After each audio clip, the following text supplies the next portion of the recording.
Hey guys, just want to let y'all know what I like to do when the market gets very frothy, when everything's going higher, especially these penny stocks, these micro caps are having their moment, guys, which I've been waiting for because interest rate cuts plus an AI boom. I said this is what could happen, guys.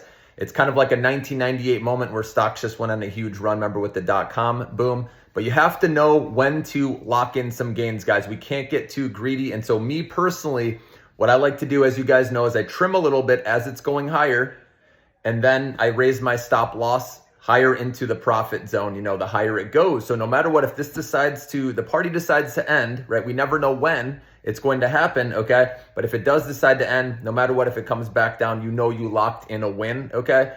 Because there's nothing worse than having big gains and then seeing it evaporate and then you end up selling, right? When you're, closer to break even or maybe even take a loss, which I don't want that to happen. So that's why you have to really know what you're holding, have conviction. Now, if we're talking about the large cap and mid caps where they're profitable companies, they have good balance sheets, good financials, right? And you are planning on holding these long term, then you stick to that plan, right? But obviously for the riskier ones where they do share offerings, right? Where so many things can cause the stock to go down, right? When we're talking about a company burning cash, right? Has bad financials, balance sheet, all that. It's a different story, right? We want to lock in our wins, while we have them, because we know in the end earnings drive stock prices higher. And if these companies don't have good earnings, right? Most of it's speculation, then that's going to cause the stock to dip at some point. So just wanted to make sure I was clear, guys, with what I'm talking about. That's how I like to do it, with the riskier ones, the penny stocks especially. Some of these have launched hundreds of percents, right?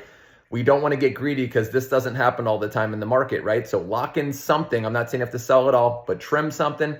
And like I said, raise your stop loss into the profit zone somewhere if you want to make sure to lock in wins, guys. That's what I'm trying to teach you to do here, guys. Teach you how to fish, right? So anyways, have a good day, guys.